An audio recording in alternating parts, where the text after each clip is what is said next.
नमस्कार दोस्तों, हमने भगवद गीता के अनमोल वचनों को वीडियो के माध्यम से आपके समक्ष प्रस्तुत किया है।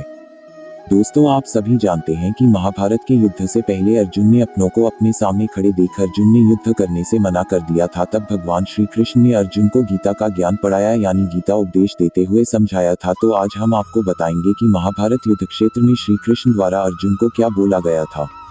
भगवद गीता के ये वचन अमृत के समान है।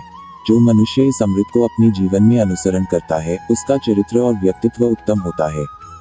क्रोध से भ्रम पैदा होता है, भ्रम से बुद्धि व्यग्र होती है, जब बुद्धि व्यग्र होती है तब तर्क नष्ट हो जाता है, जब तर्क नष्ट होता है तब व्यक्ति का पतन हो जाता है।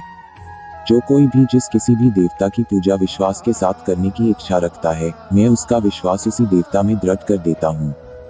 जो हुआ वह अच्छा हुआ, जो हो रहा है वह अच्छा हो रहा है, जो होगा वो भी अच्छा ही होगा। नरक के 3 द्वार होते हैं, वासना, क्रोध और लालच। कर्म मुझे बांधता नहीं, क्योंकि मुझे कर्म के प्रतिफल की कोई इच्छा नहीं। समय से पहले और भाग्य से अधिक कभी किसी को कुछ नहीं मिलता है। हे अर्जुन, प्रबुद्ध व्यक्ति सिवाय ईश्वर के किसी और पर निर्भर नहीं रहता है। हे अर्जुन, हम दोनों ने कई जन्म लिए हैं, मुझे याद है, लेकिन तुम्हें नहीं। मैं सभी प्राणियों को एक समान रूप से देखता हूँ, मेरे लिए ना कोई कम प्रिय है ना ही ज्यादा, लेकिन जो मनुष्य मेरी प्रेमपूर्वक आराधना करते हैं, वो मेरे भीतर रहते हैं और मैं उनके जीवन में आता हूँ। हे अर्जुन, सदैव संदेह करने वाले व्यक्ति के लिए प्रसन्नता ना इस लोक में है ना ही कहीं और। हे अर्जुन, अपने परम भक्तों, जो हमेशा मेरा स्मरण या इच्छित मन से मेरा पूजन करते हैं, मैं व्यक्तिगत रूप से उनके कल्याण का उत्तरदायित्व लेता हूँ। हे अर्जुन, तुम्हारा क्या गया जो तुम रोते हो? तुम क्या लाए थे जो तुमने खो दिया? तुमने क्या पैदा किया था जो नष्ट हो गया? तुमने जो लिया यहीं से लिया, जो दिया यहीं पर दिया। जो आज तुम्हारा है, कल किसी और का होगा, क्योंकि परिवर्तन ही संसार का नियम है। हे अर्जुन, जन्म लेने वाले के लिए मृत्यु उतनी ही निश्चित है, जितना कि मृत होने वाले के लिए जन्म लेना। इसलिए जो अपरिहार्य है उस पर शोक मत करो। हे अर्जुन, केवल भाग्यशाली योद्धा ही ऐसा युद्ध लड़ने का अवसर पाते हैं जो स्वर्ग के द्वार के समान है। मनुष्य को जीवन की चुनौतियों से भागना नहीं चाहिए और नहीं भाग्य और ईश्वर की इच्छा जैसे बहानों का प्रयोग करना चाहिए। हे अर्जुन, ज्ञानी व्यक्ति ज्ञान और कर्म को एक रूप में देखता है, वही सही मायने में देखता है। हे अर्जुन, जो होने वाला है वो होकर ही रहता है और जो नहीं होने वाला वह कभी नहीं होता। ऐसा निश्चय जिनकी बुद्धि में होता है, उन्हें चिंता कभी नहीं सताती है। हे अर्जुन, मन की गतिविधियों, होश, श्वास और भावनाओं के माध्यम से भगवान की शक्ति सदा तुम्हारे साथ है। जिस प्रकार अग्नि स्वर्ण को परखती है, उसी प्रकार संकट वीर पुरुषों को परखती है।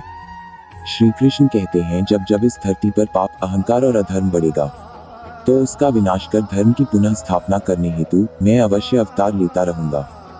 हे अर्जुन, आत्मज्ञान की तलवार से अपने हृदय से अज्ञान के संदेह को काटकर अलग कर दो। उठो, अनुशासित रहो। हे अर्जुन, वह जो मृत्यु के समय मुझे स्मरण करते हुए अपना शरीर त्यागता है, वह मेरे धाम को प्राप्त होता है। इसमें कोई संशय नहीं है।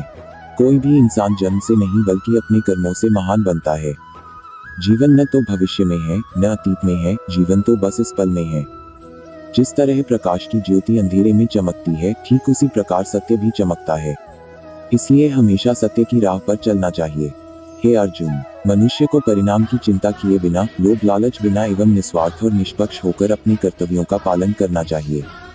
हे अर्जुन, व्यक्ति जो चाहे बन सकता है यदि वह विश्वास के साथ इच्छित वस्तु पर लगातार चिंतन करे।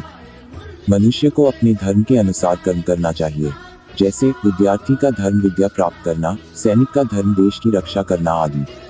जिस मानव का जो कर्तव्य है उसे वह कर्तव्य पूर्ण करना चाहिए। हे अर्जुन, मन अशांत है और उसे नियंत्रित करना कठिन है, लेकिन अभ्यास से इसे वश में किया जा सकता है। हे अर्जुन, मेरा तेरा, छोटा बड़ा, अपना पराया, मन से मिटा दो, फिर सब तुम्हारा है और तुम सबके हो। हे अर्जुन, वह जो वास्तविकता में मेरे उत्कृष्ट जन्म और गतिविधियों को समझता है, वह शरीर त्यागने के बाद पुनः जन्म नहीं लेता और मेरे धाम को प्राप्त होता है। हे अर्जुन, ऐसा कुछ भी नहीं, चेतन या अचेतन, जो मेरे बिना अस्तित्व में रह सकता हो। हे पार्थ, वह जो सभी इच्छाएं त्याग देता है और मैं और मेरा की लालसा और भावना से मुक्त हो जाता है, उसे शांति प्राप्त होती है। मैं भूतकाल, वर्तमान और भविष्यकाल के सभी जीवों को जानता हूँ, लेकिन वास्तविकता में मुझे कोई नहीं जानता है। न तो यह शरीर तुम्हारा है और न ही तुम इस शरीर के मालिक हो। यह शरीर 5 तत्वों से बना है, आग, जल, वायु, पृथ्वी और आकाश। एक दिन यह शरीर इन्हीं 5 तत्वों में विलीन हो जाएगा।